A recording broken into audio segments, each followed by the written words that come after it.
The following presentation is brought to you by Discovery Education, leading the world of digital and video learning. Discovery Education, connect to a world of learning.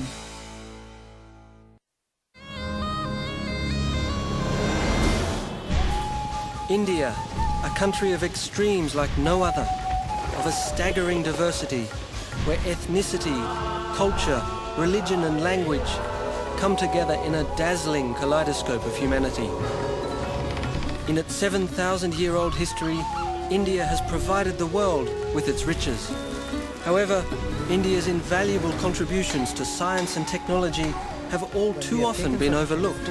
They've become so much a part of our daily life that we've taken them for granted. India's ancient knowledge remains an untold story. Few know how profoundly India has shaped the modern world. As it turns out, the key to scientific and technological innovations of the present, and it may be of the future, have long lain hidden in the untold story of what the ancient Indians knew.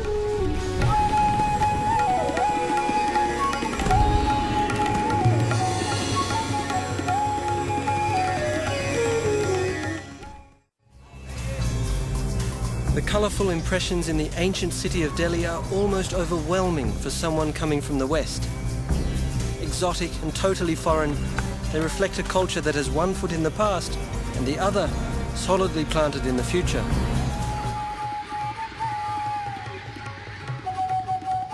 To look at one of the most astounding feats of India's past, I travelled to Jaipur, some 300 miles south of Delhi. Jaipur is famous for its legendary Pink Palace, but I was looking for a scientific treasure of magnificent scale. Here in Jaipur, the Hindu belief spurred an innovation of unprecedented precision. Much like in the modern Western world, the movements of the sun, the planets and the stars were believed to affect human life. In order to determine the most auspicious times for important events, like festivals or marriages, precision was crucial. Astrology, a pseudoscience claiming divination by the positions of the planets, the sun and the moon, gave rise to one of India's oldest and most important sciences, astronomy. I'd heard and read about the Jantar Mantar, but nothing quite prepared me for this unique sight.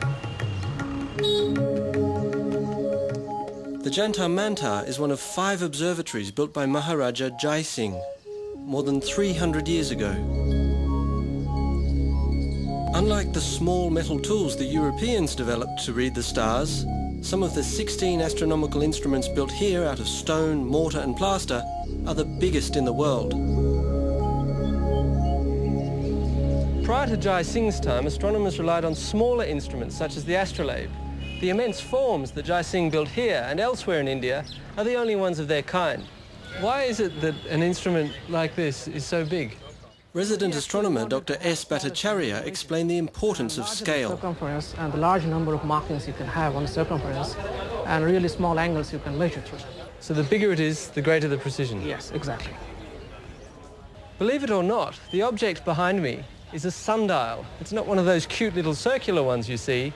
It is in fact the largest sundial in the world. This equinoctial sundial is called Samrat Yantra, which translates to supreme instrument.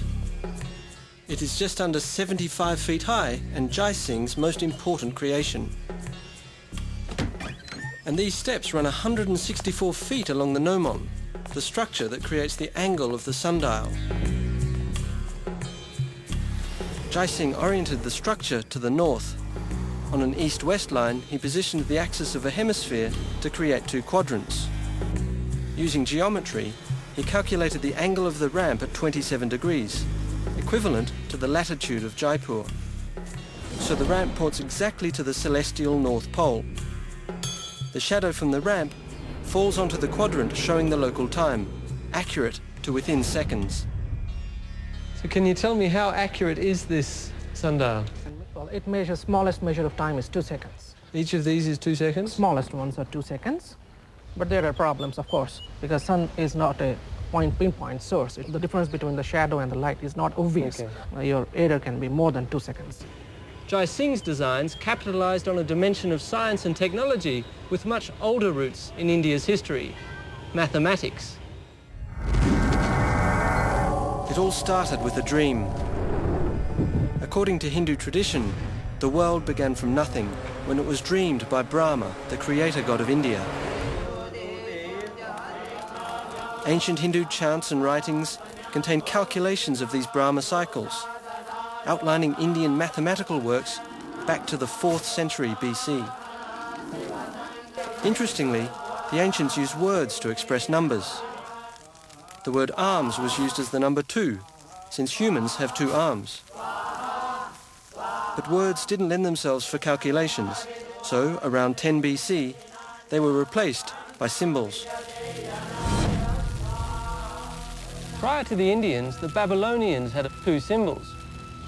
This symbol signified 1, 60, and 3,600, and this symbol signified 10. Obviously, with only 2 symbols, the applications were limited. To write 6, it took 6 symbols. Even in the Roman system, it took 2 symbols. In the Indian system, however, it took only 1 symbol. For more convenience and accuracy, the ancient Hindu language, Sanskrit, replaced word numbers with 9 single digits. It is the Indian system of 9 digits that we use today. It's the last symbol of this ingenious system for which we remain forever indebted to the ancient Indian thinkers. 0. For them, the symbol stood for the Sanskrit word shunya, meaning nothing. But once the concept became a symbol, mathematical computation was born. Just like Brahma's dream, from nothing came everything. The impact of India's long history with the 0 can be felt across our high-tech world. No 0, no binary system, no computers. Without the concept of 0, modern mathematicians and physicists would all be out of a job. Numbers have become so much a part of our daily lives that we forget where they came from. And if you ask most people about the origin of our numbers, they'll probably say they were Arabic. Arab traders introduced the 10-digit system to the West around 900 AD. But even in their own records, Arab scholars refer to the Indian system. In all likelihood, the Arabs picked up the Indian way of counting in a marketplace, much like this one.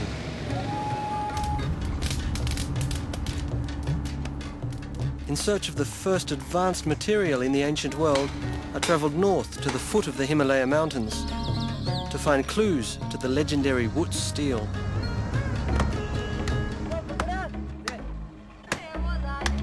India's history of metalworking is documented in some of the oldest written records in the world. It is legendary. The Gadulia Lohars are blacksmiths whose smelting traditions reach back more than 3,000 years. Watching them hand-forge simple tools carried me back in time. I could easily imagine how the ancients smelted and forged their iron. Their methods seem to have changed very little. Iron ore from deposits across India was placed in a mud and brick furnace charged with charcoal. Bellows provided an air supply that brought the temperature up to 1100 degrees Celsius. The molten iron or bloom collected and cooled at the bottom. In order to make a tool or a weapon, the ancients reheated and hammered the bloom into shape, much like these Lohars do with bars of scrap iron. And what's more, I realised that while the ancestors of these Lohars forged everyday tools that contributed to India's wealth, it wasn't sickles but swords that brought the world to India's shores.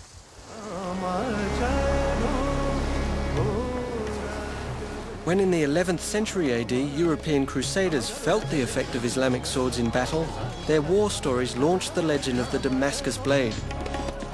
Though the swords were forged in Damascus, the capital of modern Syria, the steel and the technology came from India.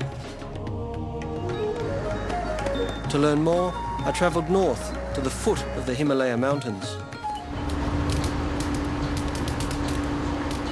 Today at Windlass Steel Company in the town of Dehradun, they're making replicas of the Damascus blade.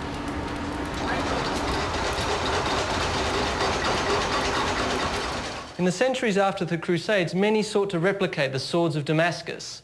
but most achieved only the appearance, not the properties. In fact, it took nearly till 1975 to unlock the secret of the Syrian sword, of Indian wood steel.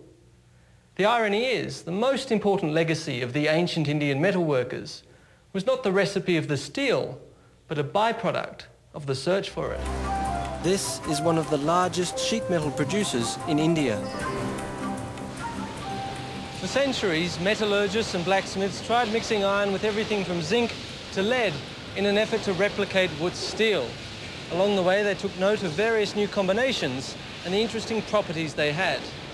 In 1822, an English researcher by the name of Michael Faraday added chromium. He didn't get woods, but he did get a steel alloy which we could hardly live without. Stainless steel evolved from Faraday's inspired research. What would we do without it? Using heat and pressure, the alloy steel sheets are processed to become appliances, automobiles, and other everyday tools and utensils. What makes stainless steel so desirable is that it doesn't rust, a property we easily take for granted.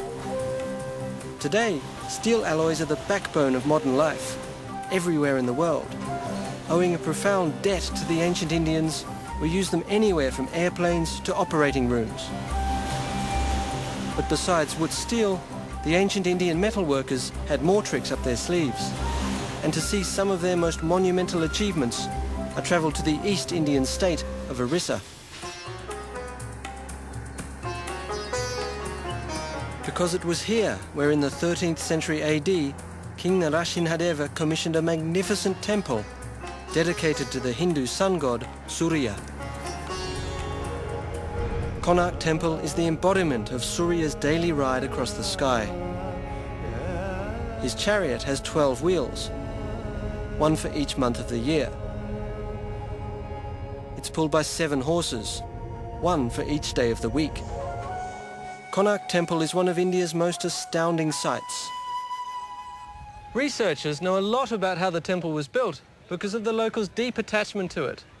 The ancient Indian contractors kept detailed accounts of the construction on palm leaf manuscripts like this one, but some local families kept the original manuscripts, from which we have an astonishingly detailed record of the project, stretching back 1,000 years.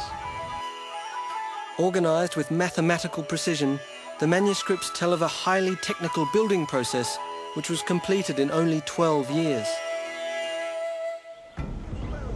Stone blocks were the principal building material. Ironworkers played an important role in this ancient construction technique. They were the ones to forge these interlocking clamps, designed to hold the stone blocks firmly in place.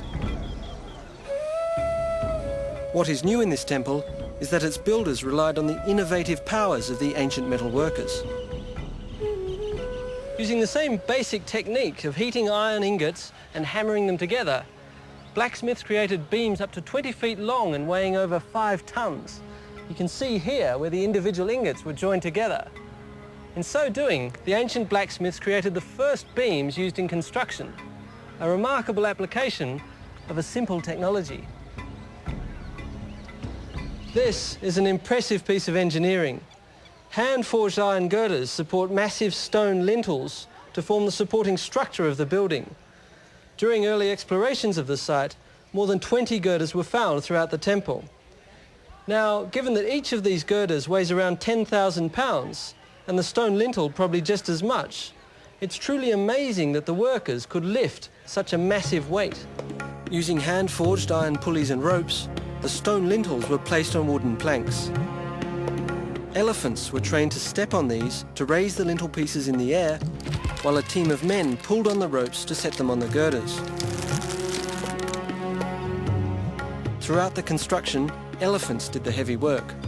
From lifting to grading, they were not only the cranes but the bulldozers, levelling the building site before the foundation was laid. While temples like Konark rise to the skies as monuments to the innovative power and riches of ancient India, other extraordinary structures were built in the opposite direction. Underground water buildings like this one became the legacy of the ancient Indian craftsmen. They were the lifesavers in the ancients' never-ending struggle against flood and drought.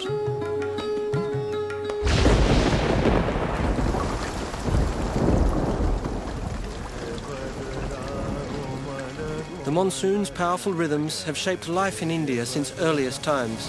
90% of India's rain falls during a 3-month downpour. The deluge saturates wetlands and swells the sacred rivers.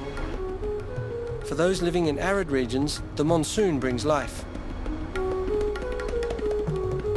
The need for water during the 9 dry months inspired the ancient Indians to develop a unique architecture. This is one of the most spectacular examples of ancient water harvesting structures. This step pond in northern India taps into a deep reservoir where it is believed sacred rivers mix. This stunning structure allows access to groundwater year-round. Its step architecture is one of India's most ingenious inventions, showcasing the expert skills of the ancient Indian stoneworkers. This style of architecture, which is unique to India, is called a water building. This particular one, the Chandbauli step pond, is the largest of its kind. Step architecture, which could be round or rectangular, was designed to meet both practical and spiritual needs in India's driest regions. Stone blocks became steps, facilitating the long walk down to the life-saving resource. And a long descent it was. The pond is over 5 stories down, and farther still when the water level drops during the dry months. With stone blocks, you could build square corners and curves and keep the layers level, regardless of the incline. Whereas temple architects used stone blocks to build upwards, creating vaults and chambers. Step wells and ponds were built in the reverse direction. But first, they had to find the water. A large tree was often the clue to the source. Near the tree, a rectangular well was dug to check the depth of the groundwater and confirm its purity. The well was widened into a rectangular pond, which was then lined with stone blocks. The step architecture kept the walls close together to reduce evaporation and ensure that the pond stayed cool. Indians have a long tradition of water cooling methods. Evidence indicates that evaporation was put to a novel purpose centuries ago. European accounts of the 19th century tell of rows of shallow pottery vessels containing water, which were covered with straw and exposed to a draught. The evaporation chilled the water and could even produce small quantities of ice. Let's see if it works.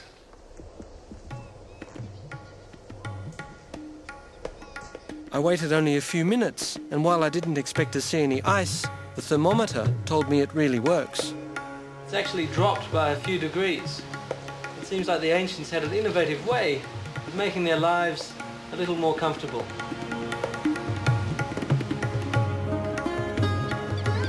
Dating back 1,000 years, water buildings like these show the advancement of ancient Indian science and technology.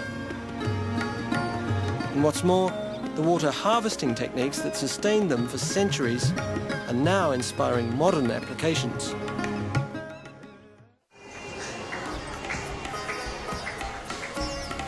This is the Chandi Chowk Bazaar in Old Delhi. For thousands of years, traders came here to find something only India could offer. A fabric so versatile that when its virtues, soft, fine and airy, were revealed, the demand fueled an economic surge that changed the world.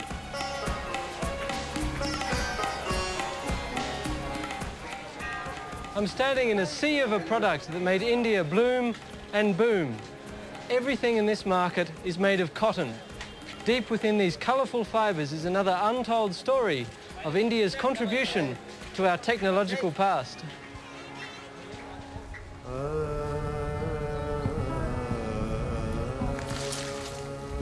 Cotton was first domesticated 5,000 years ago in the Indus Valley, a part of ancient India that is today located in western Pakistan. Each fibrous bloom is called a bol, which contains many tiny seeds.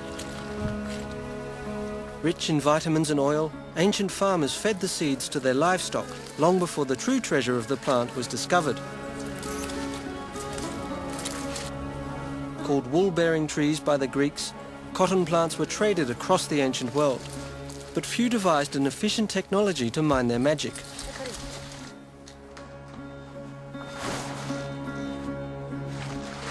Cotton seeds are extremely difficult to extract, especially when ginned by hand. But the ancient Indians had already invented a more efficient mechanical device millennia ago. The churka uses two rollers, a mechanism similar to an antique clothes wringer, which pinches the cotton balls, pulling the fibres from the seeds.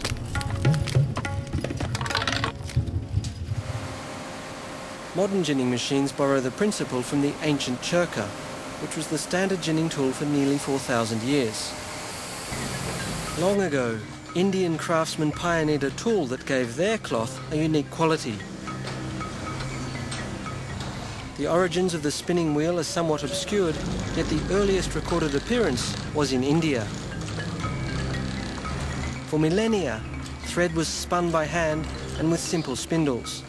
Then, around 1,000 years ago, the spinning wheel was developed. It was a simple, yet enormously efficient technological leap. The wheel turns the spindle, which gently twists and collects the thread. The spinning wheel was so efficient that in skillful hands the normal daily output could be doubled, and yet the legendary quality was retained. Yet when spinning was industrialized, it changed the way we live. This mass-produced, easy-to-care-for material, which though not as soft as hand-spun fabric, could now be shared around the world. Today, cotton is the pivot point of a modern lifestyle. Without cotton, none of us would have t-shirts or wear our favourite pants. Blue jeans!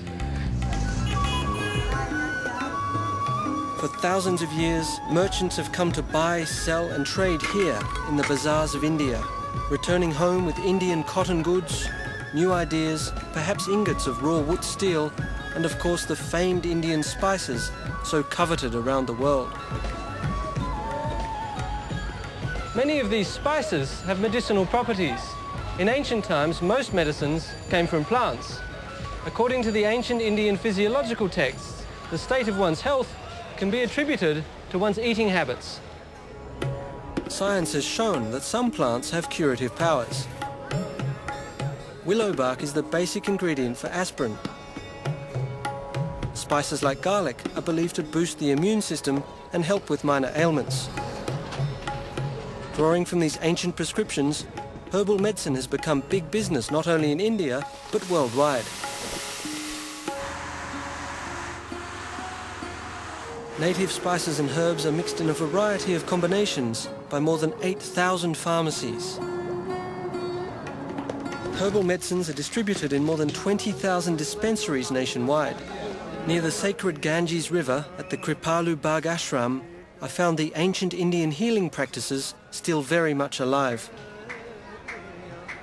This ashram houses an Ayurvedic clinic that treats hundreds of patients a day.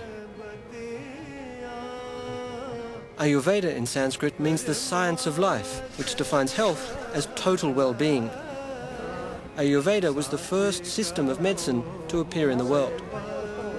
Yoga, which is one of the most important aspects of Ayurveda, has become very popular. Yoga master Ramdev Ji took the time to tell me more. As a medical technique, yoga's goals are to restore the flow of vital energy around the body, to treat a variety of illnesses. These old-school methods have recently had to withstand our Western benchmarks of science. While yoga has reportedly helped patients suffering from afflictions like asthma and arthritis, the long lines of people at this clinic were clearly hoping that Ayurveda could do much more. I couldn't think of a better way to learn about Ayurveda than to become a patient of an Ayurvedic doctor. So I scheduled an appointment with Dr. Gaval. You are totally fit. Oh, I'm glad to hear. Once he had pronounced that my doshas were in balance and that I was in good health, Dr. Gaval taught me some of Ayurveda's little-known accomplishments. It It was amazing to learn that hundreds of years before European medicine, Ayurvedic doctors had already developed a remarkable range of specialties. They included psychiatry, pediatrics, ophthalmology, toxicology, gynecology, and surprisingly, surgery. As it turns out, the ancient Indians had designed surgical instruments and developed unprecedented operating techniques centuries ago. In ancient times, the standard punishment for adultery was removal of the nose. This gave ancient surgeons plenty of opportunities to practice rhinoplasty, or, as it's more commonly known today, a nose job. Now, Dr. Kumar, it's fair to say that Indian doctors have been doing what you do for a very long time. Well, this operation of rhinoplasty, it evolved in India. The earliest description, that is 600 BC, was the tissue taken from the cheek. Right. But the basic principle remains same. Little has changed in the procedure invented by the ancient Indian surgeons. For making the nose. A leaf was used to measure the area to be covered. A flap of skin was dissected from the cheek or the forehead and flipped over. One side remained attached to provide the blood supply. The flap was then sutured to scarified areas on the cheek. Wooden tubes were inserted to form the nostril. So you can get a new nose and clean up the wrinkles on your forehead all at the same time? Well, that's right. You get the forehead wrinkles removed as a bonus. I wouldn't mind a bit of that. What most impressed me about my visit to Dr. Kumar's was the sheer antiquity of plastic surgery. For centuries, this ancient Indian idea has been a true blessing for those who desperately needed it, and for those who are merely looking for a little improvement. As I left the clinic and looked into the faces of modern India, I could not help but think what a debt we owe to this ancient culture. From mathematics to architecture, what we wear to what we eat, our lives have been shaped by an ancient wisdom. For 7,000 years, India has provided the world with its riches.